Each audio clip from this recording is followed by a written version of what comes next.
Alright, so today I have a lot of stuff to go over, which, just quickly, backstory behind this, a friend of mine was selling a bunch of stuff for me that I didn't need, and asked if I wanted to use some of that to just get some stuff from a show that he went to, and I didn't, so that's where all this stuff came from.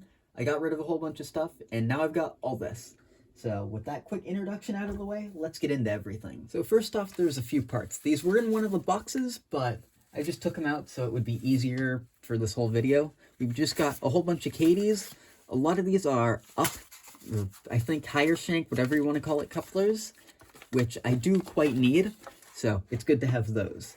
And a lot of this is rolling stock. So this is the first box. In here there is a Nickel Plate Road Athearn Blue Box caboose. This I got, well, mostly because I wanted a caboose to go with my Nickel Plate Road Berkshire, which I plan on keeping around for a little while, and probably getting rid of the Para Marquette one. So that'll be worked on in a future video, as will a lot of these. I'll probably group it into like 4 or 5 different videos. Next up in here we have, I believe this is a Pennsylvania Railroad somehow. Yeah, PRR 50-foot boxcar.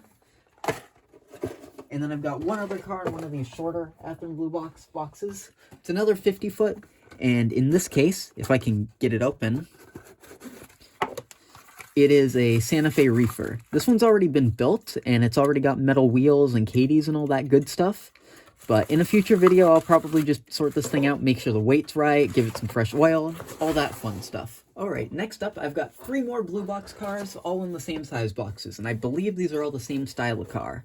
In this one, there is a CNW, I believe, grain hopper. It can go with my grain train. I've got a whole bunch of these. I might steal some parts off of my other grain cars to get these nicer ones going and get rid of some of my more rough cars, but that'll be for the future me to figure out. And then in this one, we've got a CSX one. I want to keep this one around a little bit longer because it is kind of a nicer paint to have than a lot of my other cars. So that one will for sure be sticking around for my grain train. And then we've got this one. I've never heard of this, bulk feed. Just kind of interesting looking car. Next up, we've actually got some roundhouse boxes.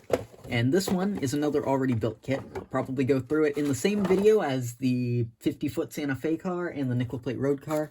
This is a Boone Valley grain car. There's a racetrack in Boone that I find quite interesting. They've got a really big race there every year, kind of why I wanted it. This one's also got all the metal wheels and Katie's and whatnot. It is quite dusty, so it'll need a bit of a clean off, but that's, again, a future problem for me. And this next box is the one where all the Katie's came in. This is a twin pack of 60-foot Union Pacific bulkhead cars. And this one's also got it's got 8 sets of metal wheels, so it completes all of these cars. It should have all the weights, all the parts I need, and these will go pretty well on my 70s era manifest that I've been building. Now to end this out, there are 4 things that aren't just kits here. First of which is a Triang, I believe LNER passenger car, which I don't actually know how much this thing was. It's just basic Triang passenger car, and I've got a second one to go along with it, so it'll be a nice addition to my British fleet. And before we go further into that stuff, I do have another interesting engine, which is one of 2 from this to go over.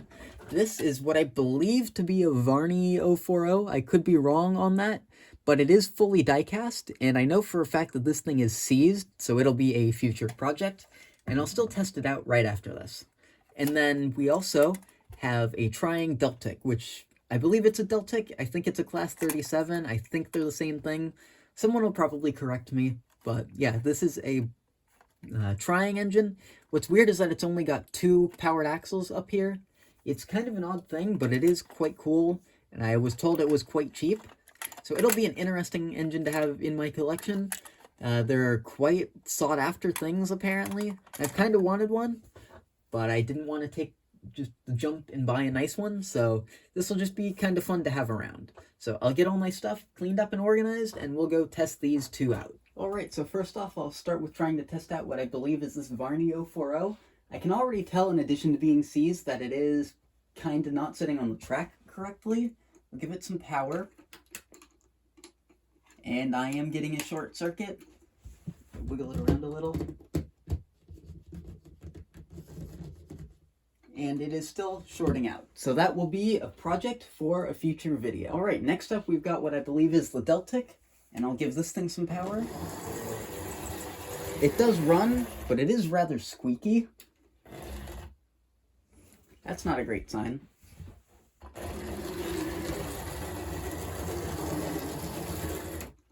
So yeah, this thing obviously needs some work, so that'll be another future video. So, thanks for watching.